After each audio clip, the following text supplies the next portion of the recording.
I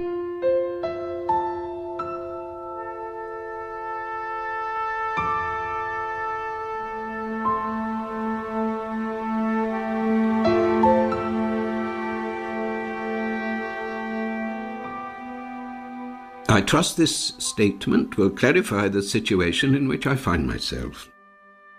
It was with some reluctance that I signed the original transcript, and I think my own version of the relevant facts may perhaps be clearer. Detective Constable Watson was very patient and polite when I came into Reading Police Station, but I'm afraid I cannot see him as a serious contender for the Booker Prize.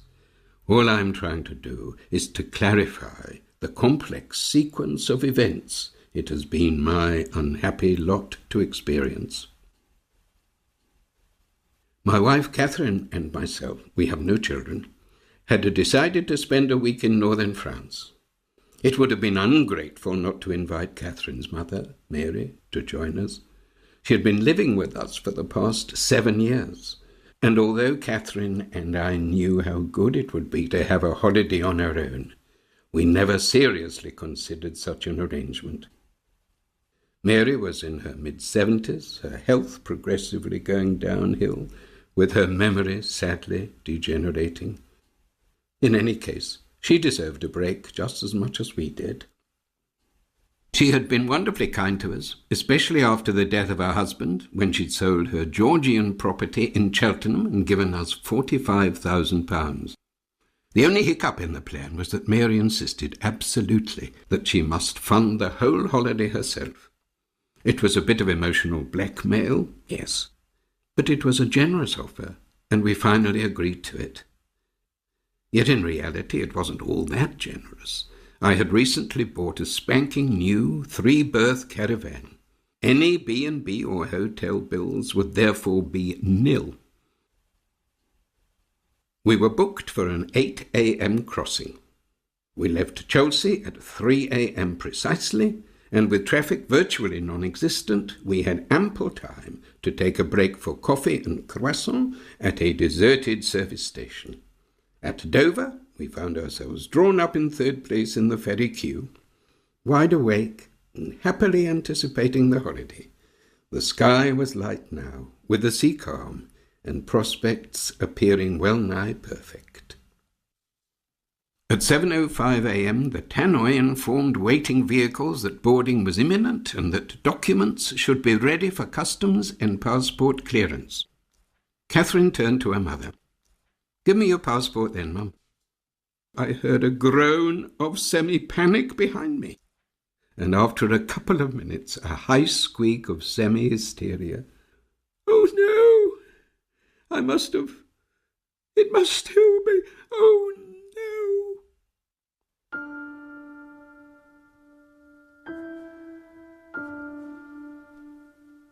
Catherine and I climbed the metallic stairs to the upper deck, where we ordered 2 full Monty breakfasts in the restaurant. As the Met Office had forecast, the crossing was smooth, and we arrived 10 minutes early in Calais, where we passed through customs and immigration without the slightest difficulty. Just over an hour later, a spotty-faced youth pointed the way towards our plot on the caravan site. When I pulled up on the parched little area that would temporarily be our home, my shoulder muscles finally managed to relax, and as Catherine unfastened her safety belt, I found myself smiling ruefully as she leaned across and kissed me, before opening her passenger door and walking down the side of the Rover to the caravan. When she came back to the car, her cheeks were a ghastly white. "She's dead, John. Mum's dead." Inside the caravan there was a low wooden box, about 8 feet long, on which 3 persons could sit reasonably comfortably, and inside this box was ample space for us to store duvets, blankets, pillows, etc. It was here that Mary had reluctantly agreed to conceal herself before our embarkation at Dover. We must have been mad, I agree, yet we had one slim consolation. When I entered the caravan, it seemed clear to me that she could not have died from suffocation. The lid still lay alongside, and the expression on her face was free from any trace of pain or panic. We could only hope and pray that she had died comparatively peacefully from something like a stroke. What could we do? What should we do? What did we do? After anchoring the separated caravan, Catherine and I walked around the site, desperately debating the situation, and finally agreeing on the most cowardly course of all. We returned to the car and drove off, minus caravan, for the Coq d'Or, a restaurant I had already earmarked as the best in the immediate locality. But we could peck only occasionally at the veal as our thoughts continued to circle round and round in our heads.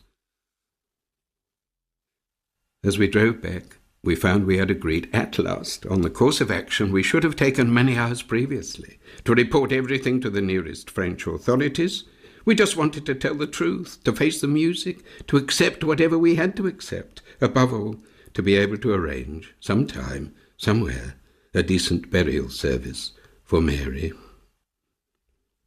It was dark when we were checked in wordlessly by the same spotty-faced youth, but the site was well lit, and we had no trouble finding our plot, number 36, just beneath a high beech hedge. But there was no caravan in number 36. Plot number 36 was completely deserted. Luckily, a few places, cars only, were still available on the Dawn ferry at Calais, where I explained as best I could that my holiday plans had been curtailed because of a family bereavement. "But you had a caravan, monsieur?" I nodded. "Left it with my friends." We were allowed to proceed without further ado. Once back home, I rang you immediately and spent over 2 hours with D.C. Watson. I was invited to read through my statement and to initial any changes that I wished to be made. There were so many changes, though, that I suggested it might help if I submitted my own version. You are reading that version now. Signed, John Graham.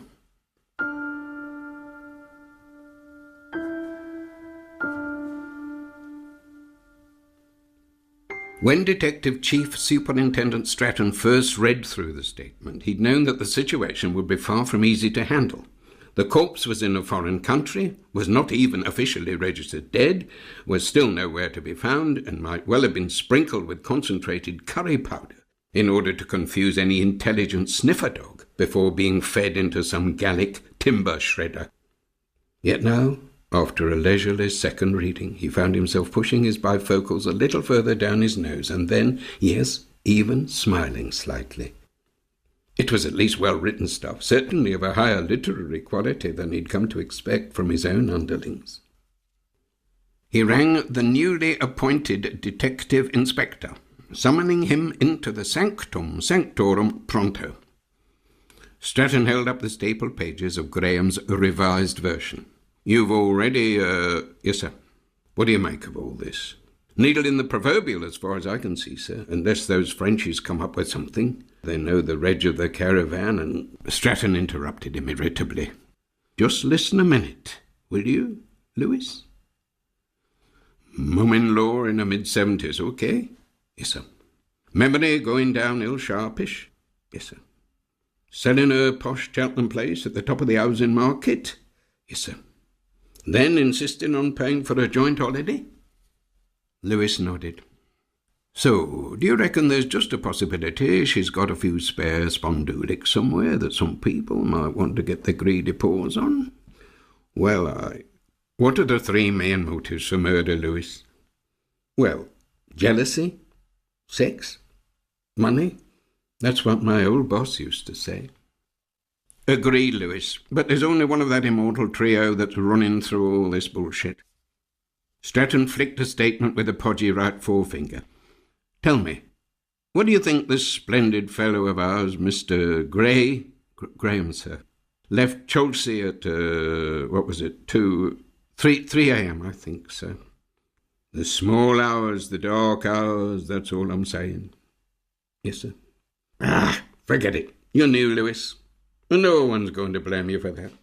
But we've all got to start learning somewhere. So what do? One, you try to find out how much Mrs. What's-her-name's got stashed away somewhere. Two, you'll find out, as confidentially as you can, whether the old gal's last will and testament isn't exactly disappointing reading, as far as her only daughter is concerned. Third, but Lewis was bemused. You don't mean, sir? That's exactly what I do mean, Lewis. We've got a murder on our hands. Listen, we're never going to find the old gal in France. Know why? Because she never left England in the first place. Just think, who saw her leaving Chelsea, eh? Nobody. Who saw her on the ferry crossing? Nobody. Who caught a single glimpse of her once she was over the channel? Nobody. As he walked back to his office, Lewis realised that Stratton was a clever enough cop, one who had just put a wholly different perspective on events, but one who could never hold a candle to his old boss. Sergeant Kate Lucan looked up when he came in. She'd been in the force long enough to make some shrewd assessment of any newcomer. All right, the latest DI was unlikely to become the brightest star in the firmament, but he was pleasant and honest and, well, clever enough. As she watched him, though, she witnessed a colleague who was not exactly over the moon. And very soon afterwards, she sensed that he was pretty amateurishly learning next to nothing about whether some recently deceased old lady had bequeathed a healthy bank balance to an only daughter, or instead, perhaps, had become a posthumous patron of the donkey sanctuary. 48 hours later, the message came through from the French police. The missing person had been found, lying serenely dead in an elongated box inside a caravan a dozen kilometres from Saint-Nicolas-sur-Somme. Identification was firmly established by the passport found in the caravan. Somehow it seemed to have slipped through the lining of a very expensive, albeit rather ancient, cashmere overcoat. It was Kate Lucan who passed the email to the detective inspector, the latter reading it through with more than a hint of gratification. Exactly what I told him, he mumbled to himself. Good news, Lewis? You did say it would be all right if I called you Lewis? Of course it is. It's just that, well, a lot of people here still think your Christian name is your surname. Like, you know, that TV sergeant in Inspector Morse. Early that same evening, in the station lobby, one of the telephonists smiled a farewell to her now favourite policeman. Good night, sir. And he smiled back at her. After all, it hadn't been a bad day at all for Detective Inspector Lewis David Robinson.